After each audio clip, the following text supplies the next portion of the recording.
నమస్కారం public vision వార్తలకు స్వాగతం. నా పేరు సుమలత. వార్తల్లో ముందుగా హెడ్లైన్స్.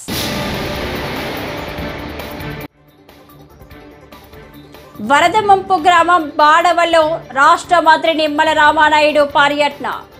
ప్రభుత్వం అండగా ఉంటుందని భరోసా.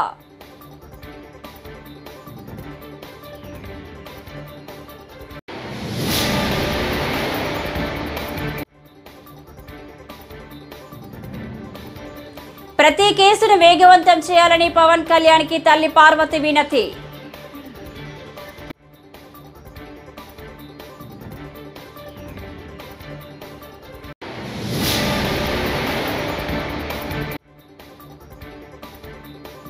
పెన్షన్ల పంపిణీ ప్రక్రియలో జిల్లా కలెక్టర్లు పాల్గొనాలని ఆదేశించిన ఏపీ సీఎస్ నీరబ్ కుమార్.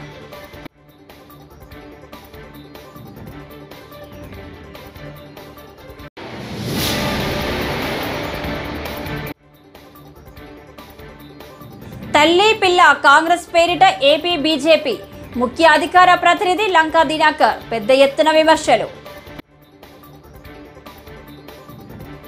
ఇక డీటెయిల్స్ చూస్తే యలమంచిలి మండలంలో వరద ముంపు గ్రామం బాడవలో రాష్ట్ర జలవనరుల శాఖ మంత్రి నిమ్మల రామానాయుడు పర్యటించారు. గ్రామాన్ని వరద నీరు దిగ్బంధం చేయడంతో ట్రాక్టర్పై చేరుకొని 4-5 అడుగుల నీటిలోనే తిరిగారు. అక్కడ వరద బాధితులను పరామర్శించి కష్టాలను అడిగి తెలుసుకున్నారు. ప్రభుత్వం అండగా ఉంటుందని భరోసా ఇచ్చారు. ప్రభుత్వ సాయంగా 25 కేజీల బియ్యం, నిత్యావసర సరుకులు, కూరగాయలు అందజేశారు. ఇళ్లలోకి పూర్తిగా వరద నీరు చేరిన బాధిత కుటుంబాలకు 3,000 నగదు పంపిణీ చేశారు.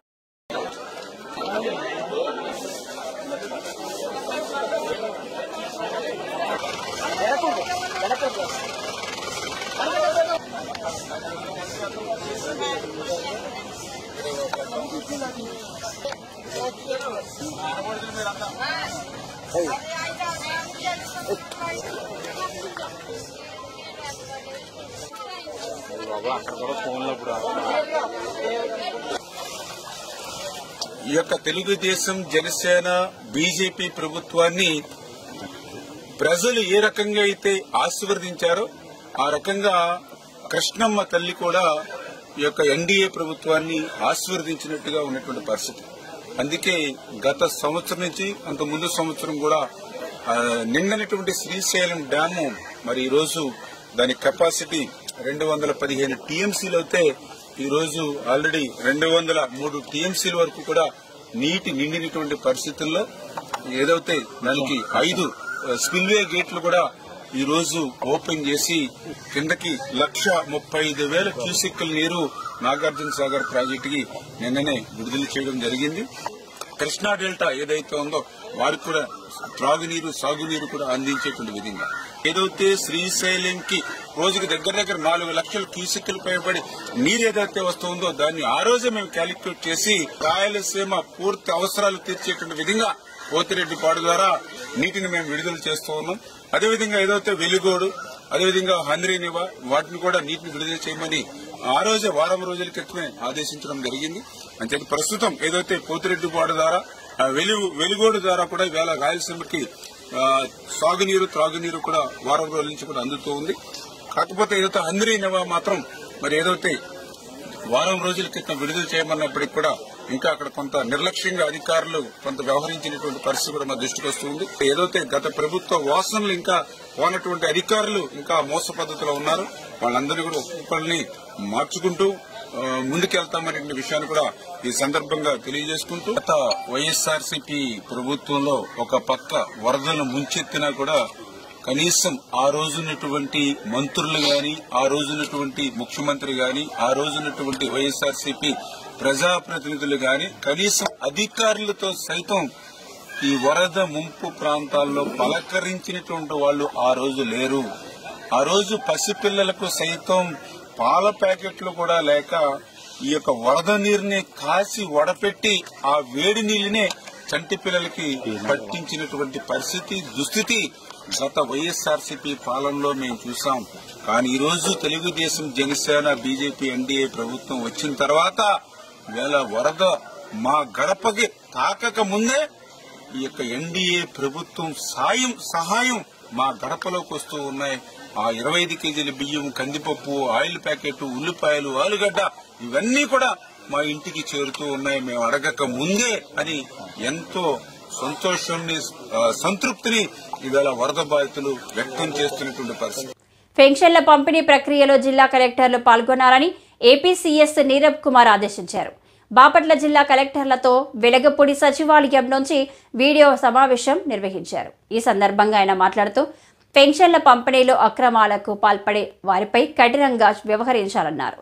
గత నెలలో జరిగిన సంఘటనలు పునరావృతం కాకుండా చర్యలు తీసుకోవాలని కోరారు.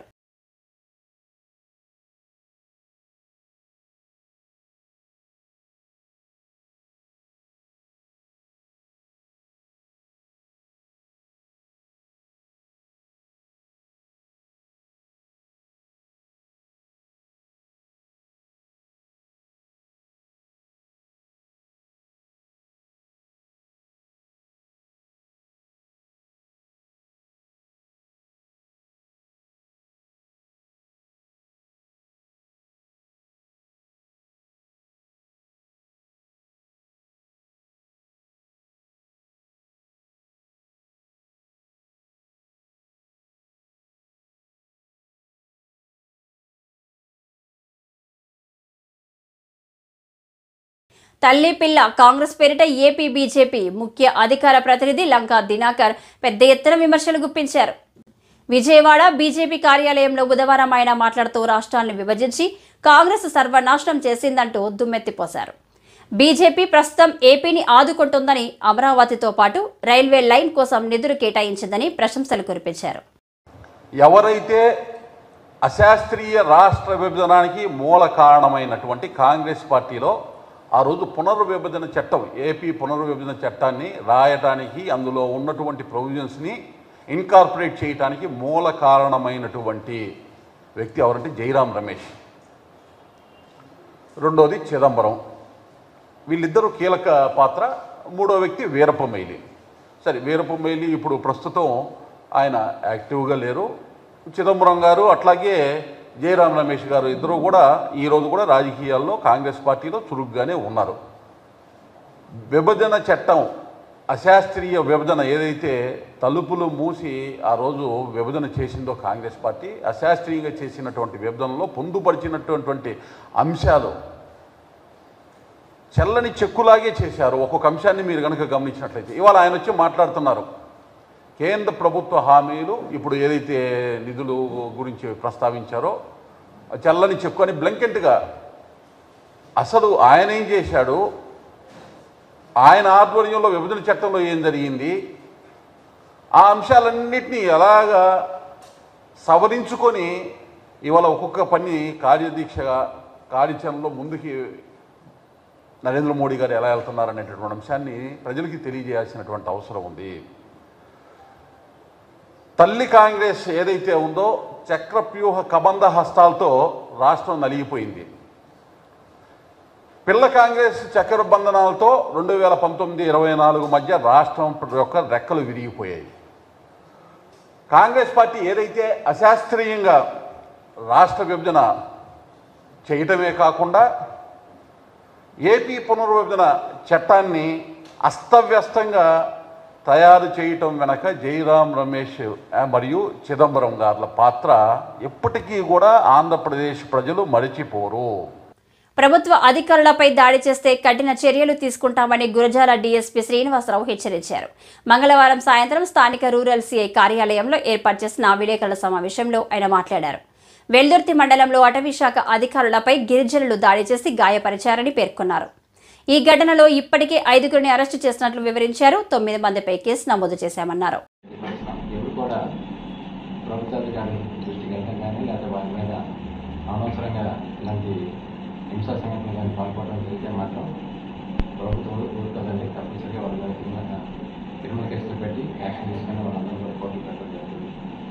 సమయం పాటించమని చెప్తున్నాం. ఏదంటే ఉన్నతాధికారులు మేము తప్పు చేస్తే మా ప్రయత్నాలు మా మీద యాక్షన్ ఇస్తామని చెప్తా ఉన్నాం.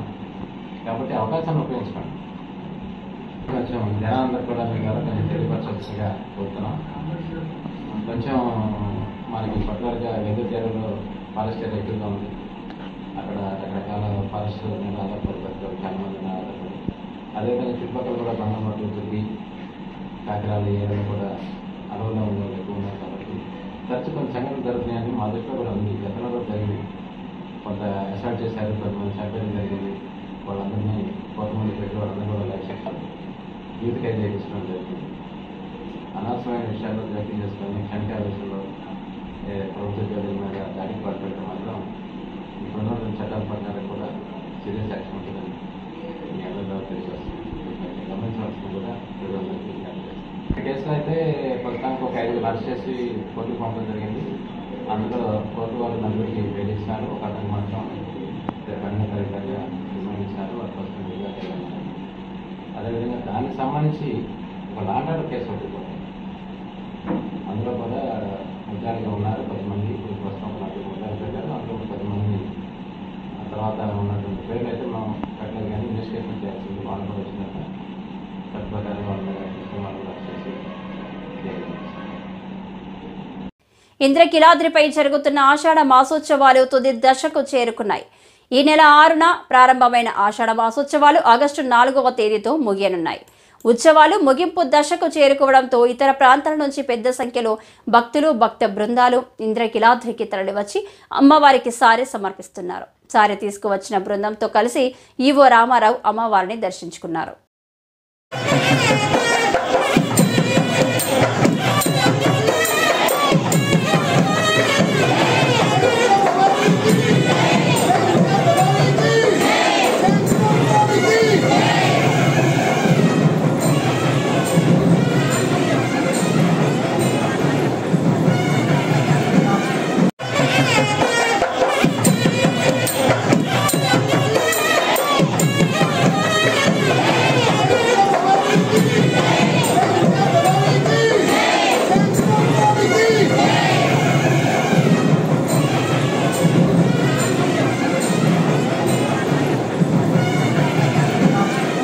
మంత్రాలయం మండలం మాధవరం సమీపంలో గురు రాఘవేంద్ర ఫేజ్ 2 ప్రాజెక్టులో జరిగిన సంఘటనపై సిఐడి విచారణ జరిపించాలని టీడీపీ జిల్లా అధ్యక్షులు తిక్కారెడ్డి డిమాండ్ చేశారు.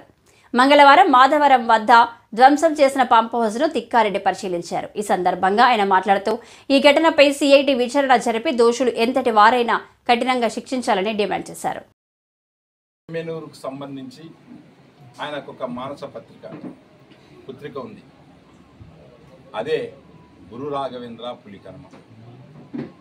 పెద్ద పెద్ద ప్రాజెక్టులు 10 టీఎంసీలు, 20 టీఎంసీలు, 30 టీఎంసీలు ఇన్ని ఇచ్చినా గుక్కెడు నీళ్లు లేని మా దగ్గర పుట్ట చేతి పట్టుకొని బతికేదానికి మేము పోయేటోళ్ళ దగ్గర ఈ లిఫ్ట్ ఇరిగేషన్ల పేరుతో, గురు రాఘవేంద్ర పేరుతో దాదాపుగా గ్యాప్ అప్ అంటే ఒక 60,000 ఎకరాలకి, అంటే ఎల్ఎల్సి బంద్ అయితే పులికర్మ నుంచి 26,400 ఎకరాలకి చేసిన మహానుభావుడు చంద్రబాబు నాయుడు గారు. అలాగే 4,700 ఎకరాలకు, అంటే నిన్న కొంతమంది ఎవరు చేశారో తెలియదు కానీ ఆ స్కీమ్ అంతా ధ్వంసం చేశారు గురు రాఘవేంద్రని. 4,700 ఎకరాలకి నీళ్లు పారుతాయి, నదిలో నీళ్లు పోతా ఉన్నాయి. ఇవన్నీ చూసి చంద్రబాబు నాయుడు గారు లిఫ్ట్ ఇరిగేషన్లు ఎంత ఖర్చు అయినా కూడా ఇచ్చి చేసినటువంటి ఘనత ఆయనకుంది. మరి ఎవరికి ఏం కక్ష ఉందో, తెలుగుదేశం పార్టీ అధికారంలోకి రాగానే మేము లిఫ్ట్లు తయారు చేస్తాం. ఊదూరు అయితేనేం, మంత్రాలయం అయితేనేం, చట్నహళ్ళి అయితేనేం, అలాగే మాధవరం 1 and 2 అయితేనేం, దిద్ది స్కీమ్ అయితేనేం, పులికనం అయితేనేం, దాదాపు 7 పెద్ద లిఫ్ట్, అలాగే కుమ్ములూరు క్యాంప్ అయితేనేం. లిఫ్ట్లు అనగానే చంద్రబాబు నాయుడు ఈరోజు గుర్తుకొస్తాడు. డిపిఆర్, శాంక్షన్, అలాగే ఎగ్జిక్యూషన్, గ్రౌండ్ చేసి రైతులు నిలిచేటువంటి చరిత్ర ఉన్నటువంటి తెలుగుదేశం పార్టీ చంద్రబాబు నాయుడు గారు ఈ రోజున ఏమైందో తెలియదు కానీ కాపర్ దొంగలు కాదు, ఆయిల్ దొంగలు కాదు, ఒక కక్షత పెట్టుకొని ఆ స్కీమ్ అంతా ధ్వంసం చేశారు. దానికి పోలీసు అధికారులు ఈ కేసుల్ని మేము కోరుకునేది ఏమంటే సిఐడికి ఇవ్వమని చెప్పి కోరుకుంటున్నాం. రాజకీయంగా వాడు ఎంత పెద్దవాడన్నా కానీ, వాడు ఎంత ఏ పార్టీ వాడన్నా కానీ, లేక వాడు దొంగలు ఎవడన్నా కానీ వదిలిపెట్టే ప్రసక్తే లేదు. ఎందుకంటే మా రైతాంగం నష్టపోతే మా తెలుగుదేశం పార్టీ మేము ఊపుకునే పరిస్థితిలో లేము. ఎందుకంటే ఎక్కడ చంద్రబాబు నాయుడికి పేరు వస్తుంది, ఎక్కడ తెలుగుదేశానికి పేరు వస్తుంది. అనంతపురం ఎమ్మెల్యే దగ్గుబాటి ప్రసాద్ వివాదాస్పద వ్యాఖ్యలు చేశారు. సీఎం చంద్రబాబుతో మాట్లాడి రాష్ట్ర వ్యాప్తంగా పేకాట క్లబ్బులు తెరిపిస్తామని తెలిపారు. ఇప్పటికే జిల్లా కలెక్టర్ పాత ఎస్పీతో మాట్లాడడం జరిగిందని కూడా చెప్పారు. ఓ ప్రైవేటు కార్యక్రమంలో పాల్గొన్న ఎమ్మెల్యే పేకాట ఆడకపోవడం వల్ల మనిషి జీవితకాలం తగ్గిపోయిందని తెలిపారు. కరోనా టైంలో పేకాట ఆడకపోవడం వల్ల 22 మంది రిటైర్డ్ ఉద్యోగులు మరణించారని పేర్కొన్నారు.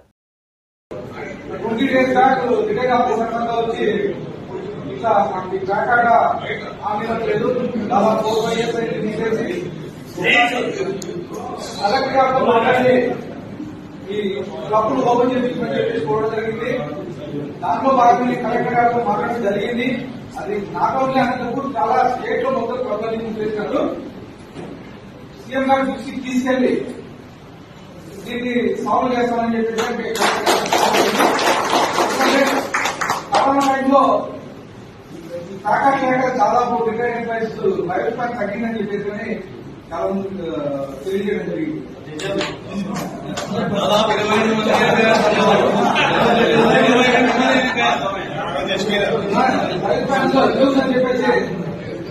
అదే విషయం కలెక్టర్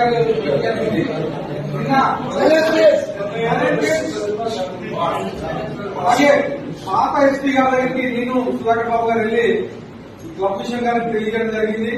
ఆన్లైన్ సేమ్ ఇలాగే అనంతపూర్ క్లబ్ ఒకటే కాదు, మొత్తానికి క్లబ్లను బ్యాకప్ ఉద్దేశారు. విజయవాడ తూర్పు నియోజకవర్గంలోని 5వ డివిజన్ క్రీస్తు రాజాపురం సుందరమ్మ వీధిలో కొండ ప్రాంతం వాసుల మంచినీటి సమస్యపై ఎమ్మెల్యే గద్దె రామమోహన్ బుధవారం పర్యటించారు. ఈ సందర్భంగా ఆయన మాట్లాడుతూ గత వైసీపీ ప్రభుత్వం కొండ ప్రాంతాలను నిర్లక్ష్యం చేసిందని ఆగ్రహం వ్యక్తం చేశారు.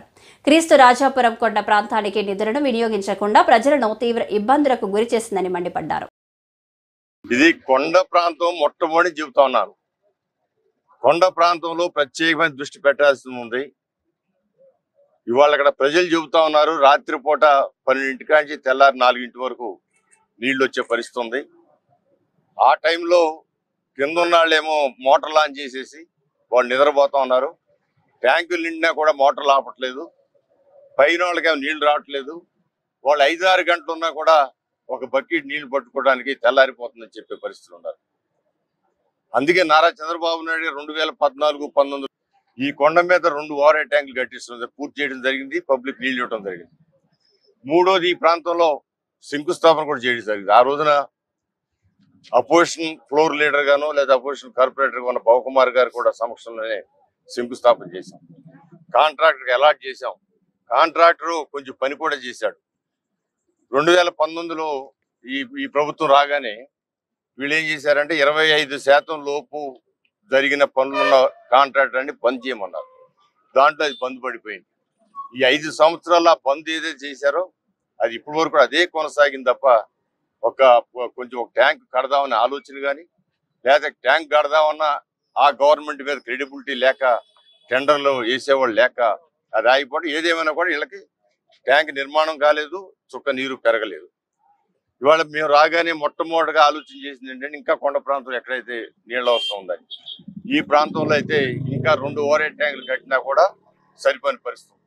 ఇమ్మీడియట్ గా మొట్టమొదటి ఓవర్ ట్యాంక్ నిర్మాణం చేసి వీళ్ళందరికీ నీళ్లు ఇవ్వాలి. నా యొక్క కోరిక అయితే కొండ ప్రాంతం వాళ్ళకి 20.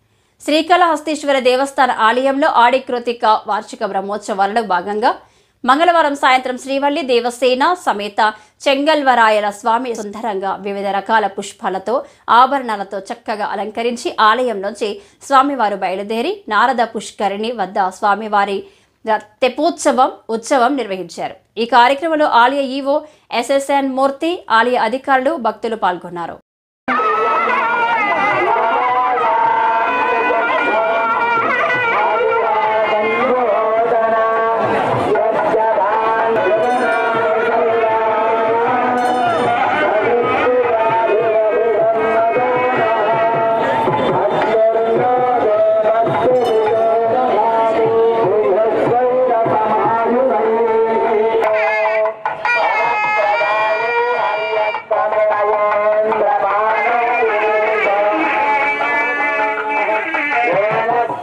Bye.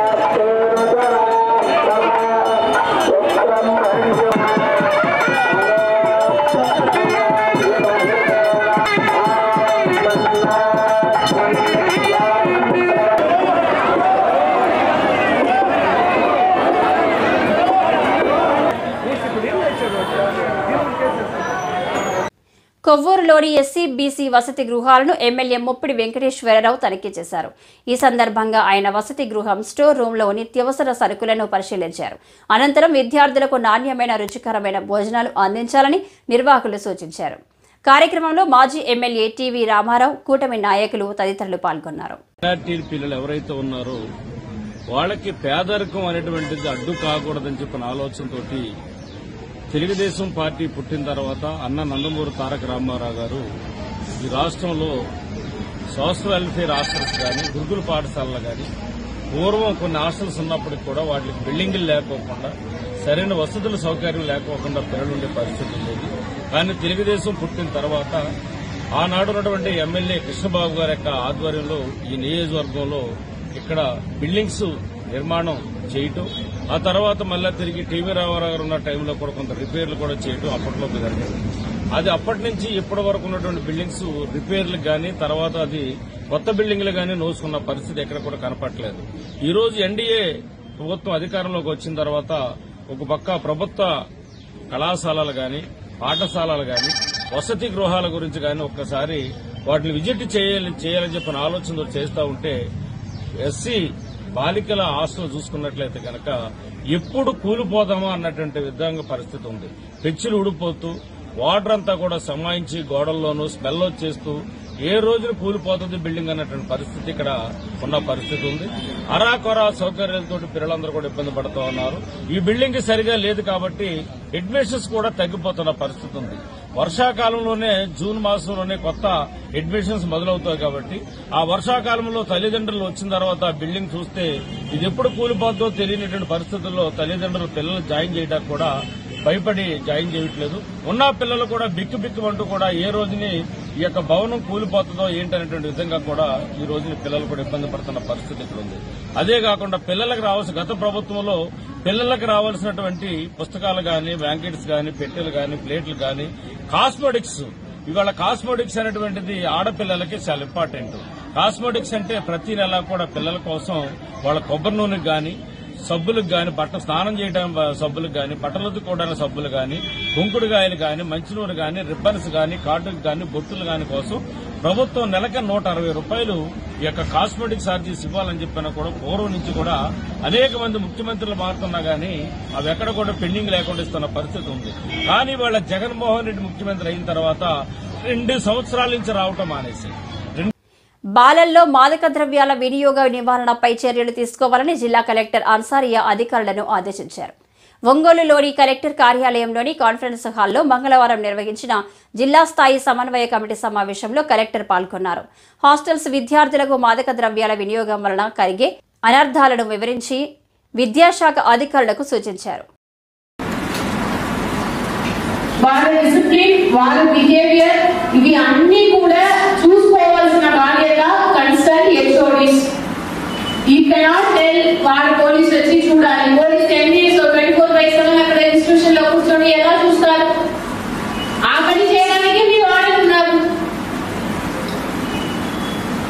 Change your attitude. We may think that ఇది ఏంటి ఇష్యూ, పెద్ద ఇష్యూ, ఇక్కడ మీటింగ్ వచ్చాము వెళ్ళిపోతాము, ఏదో ఒక expression. That should not be your attitude. ఎవరెవరు ఇక్కడ ఉన్నారో నోట్ చేసుకోండి. ఎవ్రీ 3 months దిస్ మీటింగ్ అనేది కంటిన్యూస్ గా ఏదైతే children they are very important, especially those children who are in the hostels. వాళ్ళకి ఎక్కువ ఈ ఆపర్చునిటీ అవకాశం ఉంటుంది. ఇటువంటి వారిని మీరు సరిగా మానిటర్ చేసి మీ ఇంటిలో ఉన్న మీ పిల్లల్ని మీరు ఎలా చూస్తారు, ఎంత మానిటరింగ్ చేస్తారు, అలానే మీ హాస్టల్స్ లో ఉన్న పిల్లలకు మీరు మానిటర్ చేసుకోవాలి. నథింగ్ ఇస్ వారు వార్డెన్స్ నాలెడ్జ్ లేకుండా ఏమి తీసుకోవాలి.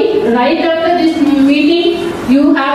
రాష్ట్రాన్ని అన్ని రంగాల్లో సర్వనాశనం చేసిన వ్యక్తి జగన్మోహన్ రెడ్డి అని, అందుకే ప్రజలు ఎన్నికల్లో ఆయనకు తగిన బుద్ధి చెప్పారని కడప ఎమ్మెల్యే మాధవి పేర్కొన్నారు. కడపలో ఆమె పలు చౌక ధరల దుకాణాలను ప్రారంభించారు. ఈ సందర్భంగా ఎమ్మెల్యే మాట్లాడుతూ జగన్ ప్రజా వ్యవస్థకు పనికిరారని వ్యాఖ్యానించారు. రాష్ట్ర ప్రతిష్టను దెబ్బతీయాలని, పెట్టుబడులు రాకుండా చేయాలని ఢిల్లీలో ధర్నా చేశారని విమర్శించారు.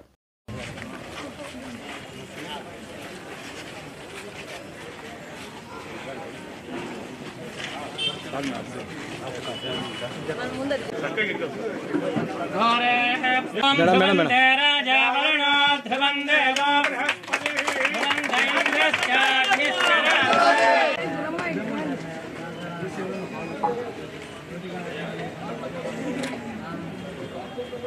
वनस्पत्युद्भवैर्दिव्ये नानाग्रहे आघ्रे सर्वदेवानां धूपोऽयं प्रतिगृह्यताम् धूपमाघ्रापयामि साक्षात् मङ्गलदीपं मङ्गल्ये शिवे सर्वार्थसाधिके नेत्र्यम्बिके देवी नारायणि नमोऽस्तुते कर्पूरमङ्गलनीराजनं दर्शयामि नमस्करोमि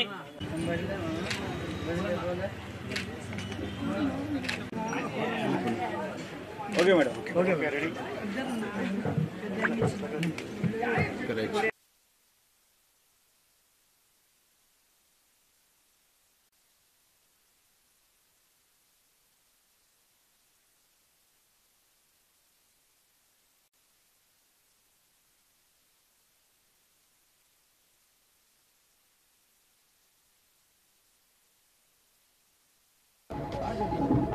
ఈరోజు మీరు ముఖ్యంగా గమనిస్తే తెలుగుదేశం పార్టీ మహిళలకు ఎంత సపోర్ట్ ఉంటుంది, మహిళా సంక్షేమం కోసం, మహిళా స్వావలంబన కోసము, సాధికారత కోసము, సెల్ఫ్ ఎంప్లాయ్మెంట్ కోసము, వాళ్ళని ఆర్థికంగా వాళ్ళకు తోడుండాలనేది స్వర్గీయ ఎన్టీ రామారావు గారి లక్ష్యము. ఈరోజు మనకు ఆడోళ్ళకి ఆస్తి హక్కు కూడా ఎన్టీ రామారావు గారే తేవడం జరిగింది, అందరికీ తెలిసి విషయము.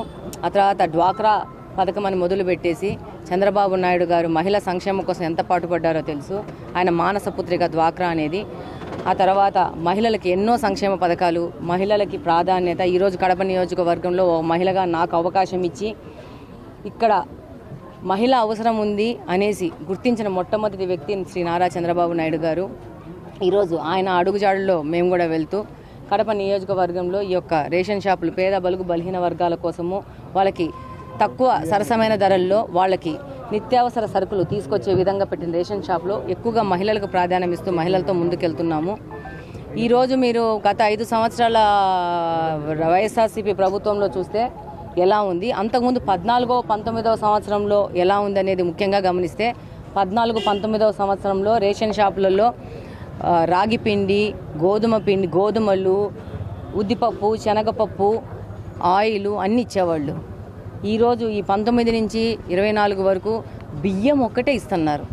ముఖ్యంగా గమనించాల్సిందంటే ఈ బియ్యం కూడా ప్రధానమంత్రి దగ్గర నుంచి సెంట్రల్ గవర్నమెంట్ నుంచి వచ్చే 5 కిలోల పర్సన్కి వచ్చే బియ్యాన్ని వీళ్ళు జగన్మోహన్ రెడ్డి తన బొమ్మ వేసుకొని ఈయనేదో ఆయన ఇంట్లో సొమ్ము తీసుకొచ్చేసి జనాలకు ఇస్తున్నట్టు ఒక రకమైన ఒక అపోహ క్రియేట్ చేస్తూ బండ్లో పెట్టి బండ్లలో బొమ్మలు వేసేసి. ఈ వార్తలు ఇంతటితో సమాప్తం. నమస్కారం.